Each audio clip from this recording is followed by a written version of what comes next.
The moms just come up with words. For parents and children dealing with homelessness, the Lullaby Project offers comfort and reflection. We hope you grow up big and strong. And breathe out. Many immigrants seeking a better life feel isolated, but one program is helping them connect. We fell in love over a business plan. And at this Seattle restaurant, a higher purpose comes before profit. I've got a BLT meal for you. These stories and more next on CityStream. Oh, bah!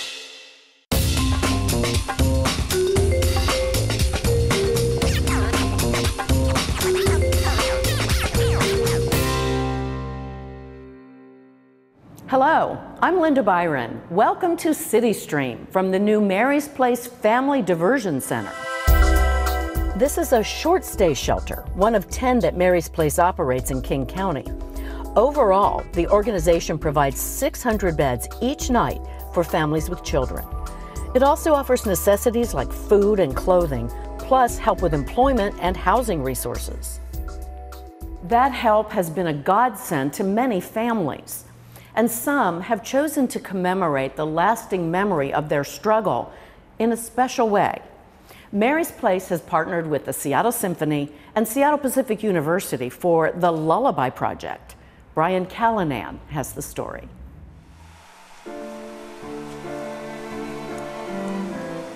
Nighttime. For most of us, a time for rest, a time for parents to soothe their children and put them to sleep.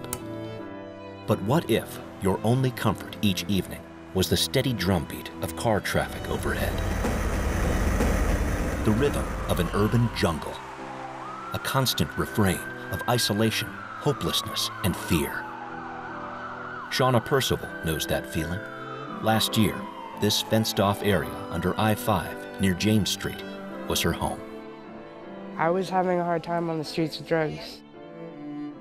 She was also 6 months pregnant, just weeks away from giving birth to twins. That's when an outreach team swept her camp, and a case manager asked her a question that changed her life. One of the guys literally looked at me, looked at my stomach, and he's like, "Do you want us to take you to a place where you can get help?" And for the first time in months, I said yes.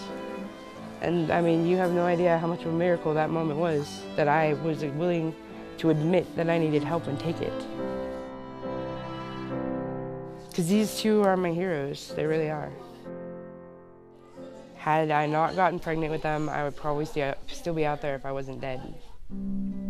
It's a celebration of life, of many lives changed. Mommy loves you little bits, such beautiful little girls. Welcome to the Lullaby Project, a collaboration between musicians from the Seattle Symphony, music therapy students from Seattle Pacific University, and Mary's Place, King County's largest family shelter network, which for a short time was home to Shauna and her two girls, Jaden and Violet, otherwise known as JJ and Vi. Are you going to fit that whole thing in your mouth? And my daughters were born sober. They did not suffer withdrawal outside the womb. And that in itself is a miracle.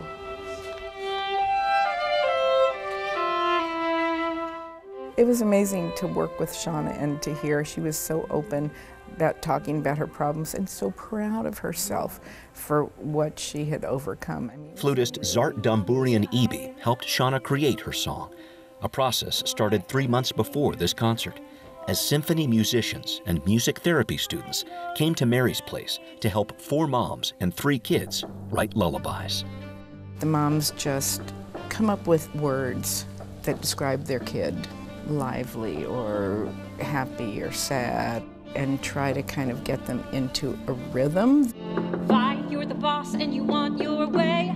Even in the hospital you wanted to stay. Yes, I know. Musicians record the lullabies on stage at Benaroya Hall, then hand out CDs to the moms and kids who wrote the songs at a special listening session at Mary's Place.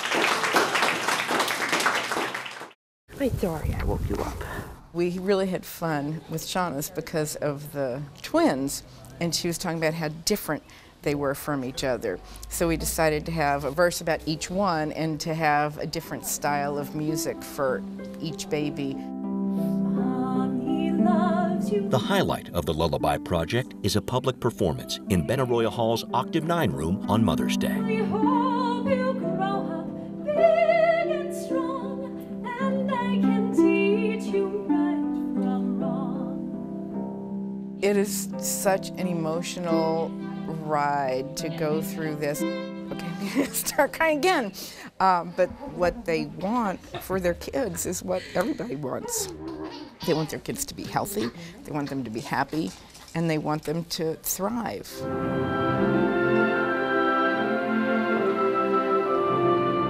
The Lullaby Project might seem like a departure for a symphony that plays for more than 315,000 people a year. But Associate Principal Flutist Jeff Barker says the thousands of others sleeping on the streets just outside this performance space are a crowd just as important to pay attention to. And right now, homelessness is one of the biggest problems we have in our region.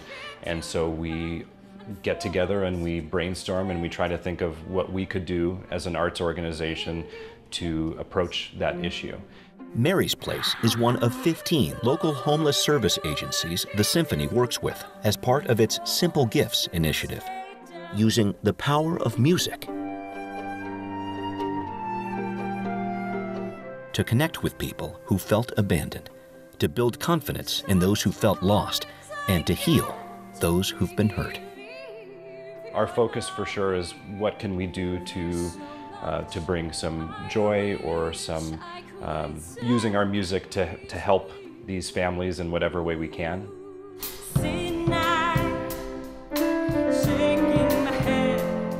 Danielle Kuhlman is a horn player and vocalist who says when musicians visit homeless shelters and when families in need come to concert halls, some of the unseen or assumed barriers to our shared humanity come down. Painting and drawing and sometimes hugging, laughing and learning with family.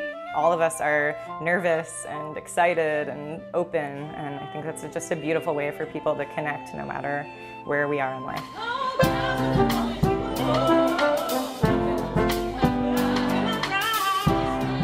I think it's really beautiful to kind of get to the essence of what music is really capable of.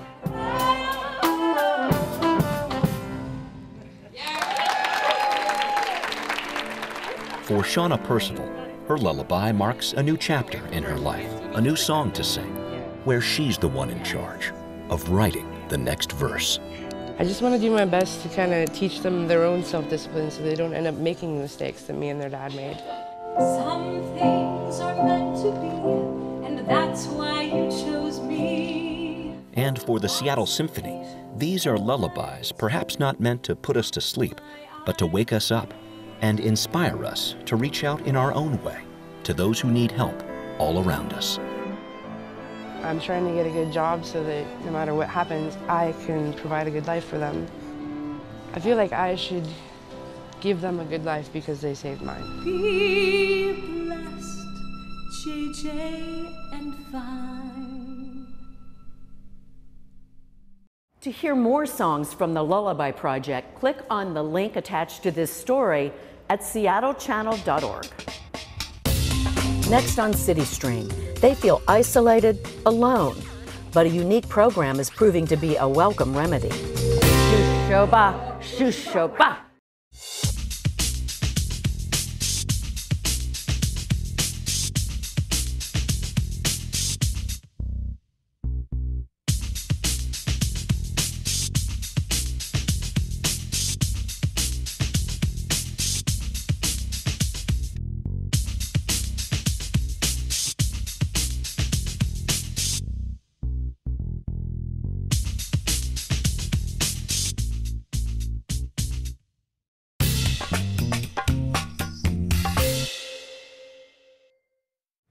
This new Mary's Place facility in South Lake Union has some 50 beds to provide comfort and security to families looking for a bit of stability. Comfort is one thing lacking for many women refugees from Somalia. They're part of the 30,000 Somalis who now call Seattle home. Many of the women lack services and feel isolated. But UW Medicine is helping with a unique support program. Nicole Sanchez explains.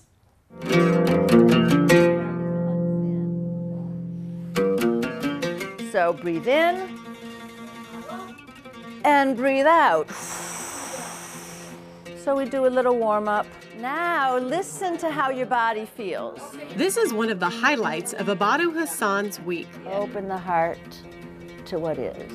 And then bring up the toes. Other side, a little bit up. Abado has fibromyalgia and arthritis, but thanks to the UW Medicine Somali Women's Wellness Project, her pain is much less and she can move better. When I come in the morning and when I leave in this door, I'm a totally different person. The program started 10 years ago, is held every Sunday in South Seattle, and is mainly run by volunteers. When I see what they do, it's making me cry, seriously. How they take care of us.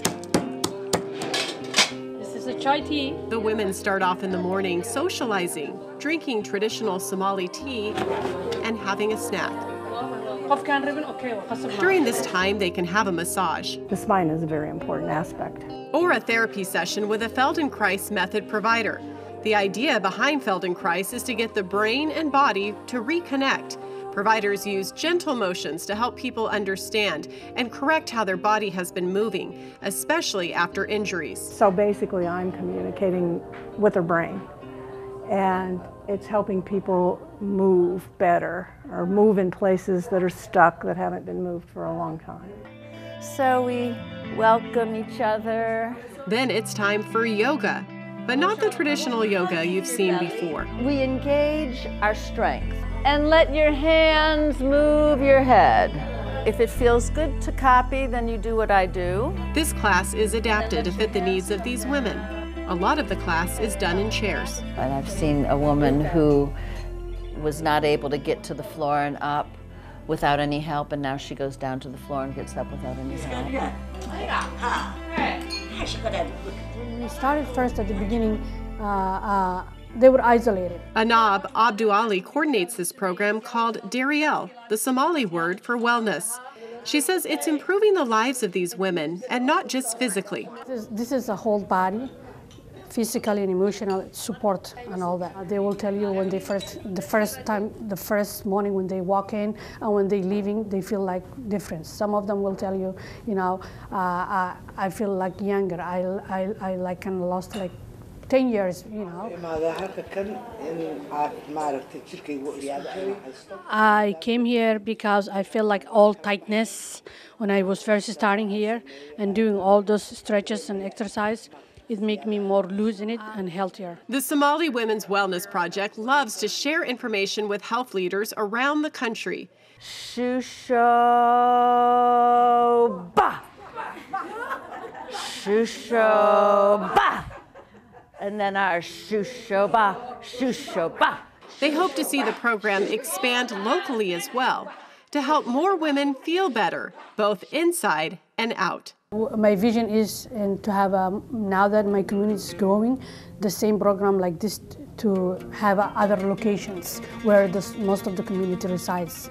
Maybe one in Kent, one in High Point, if that can happen. That's my future. So every woman can have that time on their own to connect other women from the same background.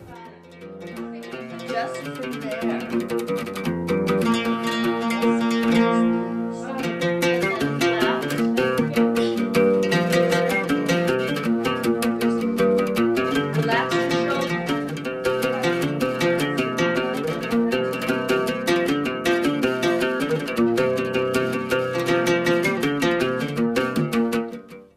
The program needs more volunteer massage therapists, and those therapists do not need to be fully certified.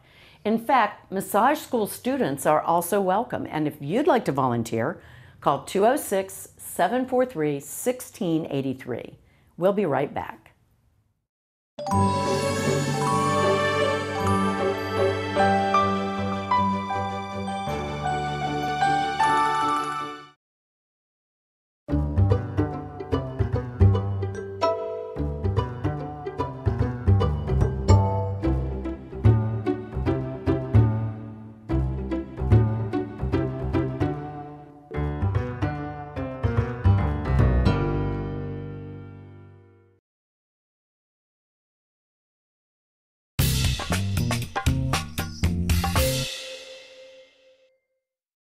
And we return from Kids Club at Mary's Place Family Diversion Center. Joining us is Marty Hartman, Executive Director of Mary's Place. Hello. Hi. Thank you for having me. Thank you for joining us. So, for people who are new to this area, give us a brief overview of what Mary's Place is all about. Oh, at Mary's Place, we get to work with the most amazing families. They are full of strength. They are the most courageous people I have ever met. And we get to help them with one little struggle. Most of them have a glitch that they just can't get over. They've lost a job, they had a rent increase, a divorce, a sick child that just put them in homelessness. And so now we are working to move them forward. We are standing in that gap from the moment they lose their home until they find a forever home. Such a great service. This new Family Diversion Center, it's new, so who is it meant to serve? Yeah, this diversion center is amazing. This is built on best practices across the nation. There's been an emerging best practice of meeting families where they are. And if you're not lucky enough to make it into shelter tonight, then we can go to you. So we do mobile diversion. We meet families where they are, in their car, in the back of the U-Haul, because it's cheaper to live in a U-Haul than a hotel, in a public storage unit where they may be trying to hide so nobody can find them. And we simply ask them, what will it take to move you to housing today? And we work on that. And sometimes it's just a landlord connection. Sometimes it's that last month's rent. Sometimes it's a car repair so they can get back and forth to their construction job and have the financial stability that they need. And we are there making those connections based on what the families tell us they need. And it has had amazing success. You know, in 2017, the Schultz Family Foundation helped us pilot this. We moved 121 families directly from their cars into permanent housing. Wow. Yeah, and the success has just grown since then. Last year was over a couple hundred families that we've done. And so what we learned through that was that these families don't have to stay in their cars. That kid should still have a bathroom and a bed and a pillow, and the parents should have that support. And we can prove to you that in 30 days, they can still move forward with that flexible financial assistance that they need. Wow. So that's why we're here, and we're piloting that here, and we're gonna show all good things. That's wonderful. Now we're going to show you a short clip of a program that we know Mary's Place is very passionate about, and then ask you to share your thoughts afterwards. You bet. What would you tell people about why no kid should have to sleep outside? Because it's cold.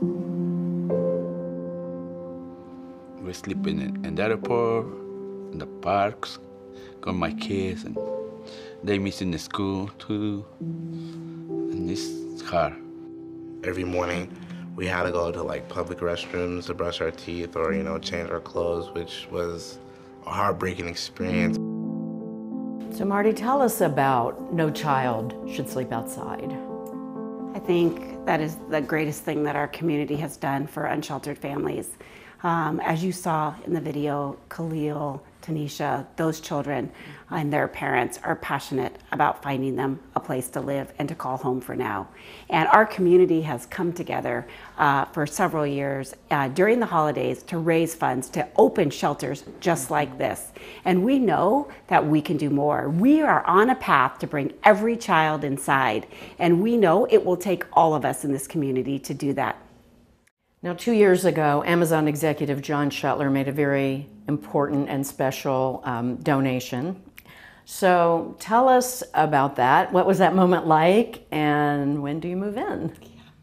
So, amazing moment that still just brings tears to your eyes, because it was this company, Amazon, leading into this crisis, and John leading the way, being a guardian angel for every child that's sleeping outside. They saw their neighbors, and they wanted to do something. And we had no idea that they were planning to build us a wonderful house right inside their headquarters. It'll be 8 floors. We're looking forward to moving in 2020, first quarter of 2020. It is going to be an amazing gift, and thanks to John and Jeff and our Amazon family for making that happen. It's so great when you get that kind of community coming together, and that kind of helps. So I know you do have a lot of big names supporting you. Does that mean you're self-sufficient, or do you need help still from the community? Right, it will take all of us in this community. It takes a lot of work and a lot of effort to open and transform these buildings and bring families inside and offer these wraparound services and the support to move them all forward. We can do more, but it will take more fundraising, but it takes relationships. You know, we know it's relationships that change lives. And so volunteers coming in to throw birthday parties, to rock a baby, to help with housing applications or resumes, to help cook a meal, or just sit beside our women and listen and hear their stories. That is the greatest gift possible. So we take everybody, we need everybody in our community leaning into this crisis because it's solvable, it's doable. We can bring every child inside, and we're on a path to do that. Wow, so encouraging, so great. Marty Hartman, thank you so much. Thank you. Okay, Marty Hartman, Executive Director at Mary's Place, and we'll be right back.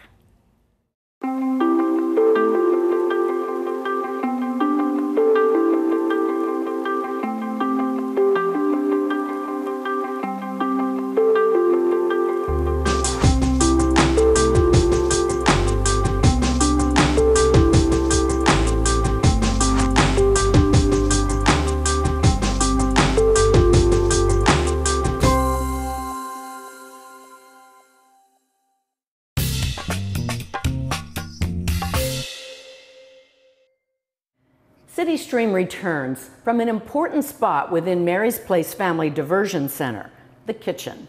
It's the heart of any home. At Mary's Place, it's also a vital space that lends a great service to the community. Last year alone, Mary's Place worked with partners in the city and recovered 250,000 pounds of food. That was enough to help create nearly 360,000 meals. Just across town, a popular restaurant is whipping up delicious food while also giving back. For each meal sold, it donates a meal to the homeless. It's called Conscious Eatery, and as Brian Callanan reports, it's on a mission to change lives. We have a picture on our Instagram that we look back on a lot of her just clicking the open sign, and luckily for us, it didn't take more than 10 minutes for somebody to walk into the front door. The door of Conscious Eatery, a soup, salad, and sandwich shop. It was like it was meant to be. Tucked away in rows of warehouses and office parks in Georgetown. Here's a 4 chicken. A restaurant some thought Sierra Laub and Chaz Rowland should never open. Thank you, bud. There's been several people that told us that we were crazy to start a philanthropic sandwich shop. Because of a crazy concept. We tell them, hey, we opened a restaurant, and that's usually when they tell us, hey, you're crazy. And then you're like, oh, we also donate a meal for every meal sold. And then usually they walk away. Meal? Sure. Here's how it works. Adding 2 side dishes to your sandwich makes it a meal. Sitting salad, coleslaw, chips, cookie, mixed fruit. The sides are what covers the cost of the meals they give away. We don't expect Conscious Eatery to make us millionaires or make a good amount of money off of this business at all. Exactly. This business was solely so we can help the community. A community with a crisis. We're all a degree away from homelessness. Something can go wrong and you can lose everything you have in no time at all. It's something Sierra knows all about. These are my siblings. This is Autumn and this is Justin. 10 years ago, both of them were homeless with my father. And now here they are. Autumn's in college, Justin's kicking butt, leading the line. Sierra and Chad met about a decade ago, working at a restaurant in Federal Way. Eventually, these co-workers joined up as co-owners of a catering company. And when the idea of opening up a restaurant with a cause caught fire, so did they. We fell in love over a business plan. Yeah, that's what we like to say. A plan to put a shared dream into action. We sourced some distressed wood, we gave it a paint job, and we opened the doors.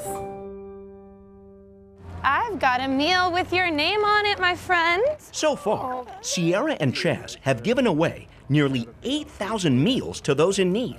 So I got a BLT here for you, my friend. I got apple in there, some chips. Today, sandwiches right off their menu are going out special delivery to Pioneer Square. Hey, gentlemen, we've got a couple meals for you over here.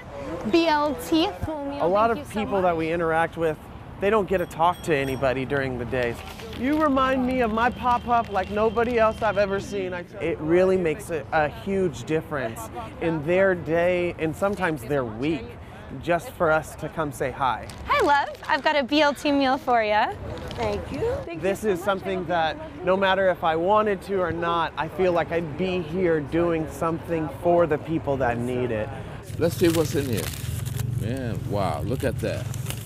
It's so important for us to make people feel like humans, where in homelessness, it's so easy to not. Okay, gentlemen, we've got 3 meals here. They're all BLTs. To me, it means that there's people that care out there.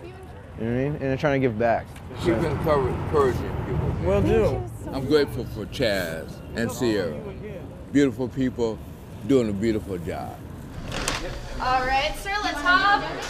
Future plans for the couple include an espresso stand. Oh, and one other thing. We need to get married. Everybody thinks that Sierra's my wife. They refer to her as my wife. So I think personally, other than adding another wiener dog to the mix, we're probably gonna get married here pretty soon.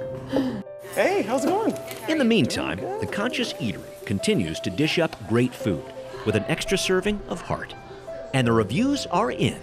There is an appetite for a business helping the hungry and homeless. When I found out about Conscious Eatery donating food to the homeless based on like every meal that's purchased, obviously then it was like, oh, I really want to come back. Not only do they have really good food, but they're giving back to the people that live in this area. Kind of make you feel that I'm actually doing good, and on top of having a great food.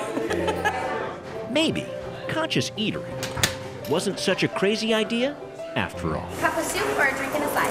A drink and a side. We think that everybody needs to be doing what we're doing. Everybody needs to be giving back a little bit. It's not a difficult thing. It's really awesome to be able to help those in need. At last count, Conscious Eatery is close to 30,000 meals donated. As for Sierra and Chaz, well, they plan to get married in September of 2020. We'll be right back.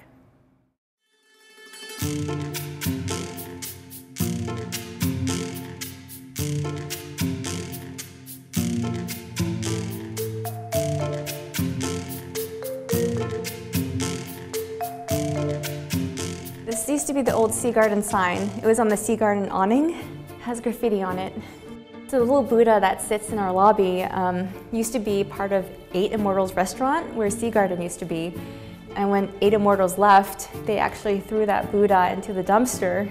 My dad saw that and he dragged it out of the dumpster and put it in his office. Right before construction, we took it out, cleaned him off, and brought him back. The jersey, oh, it used to belong to a Chinese-American basketball team in the 30s or 40s that played at UW, and it had people's name on the waistband.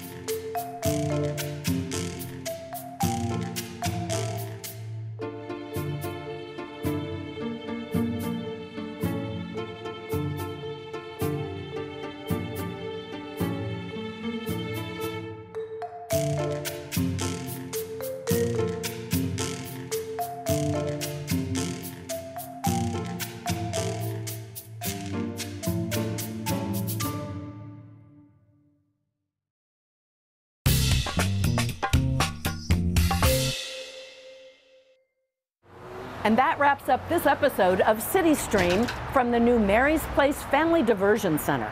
Now, if you'd like to learn more about the services and the programs offered at Mary's Place, or if you'd like to volunteer, just go to marysplaceseattle.org. I'm Linda Byron. Thank you for watching.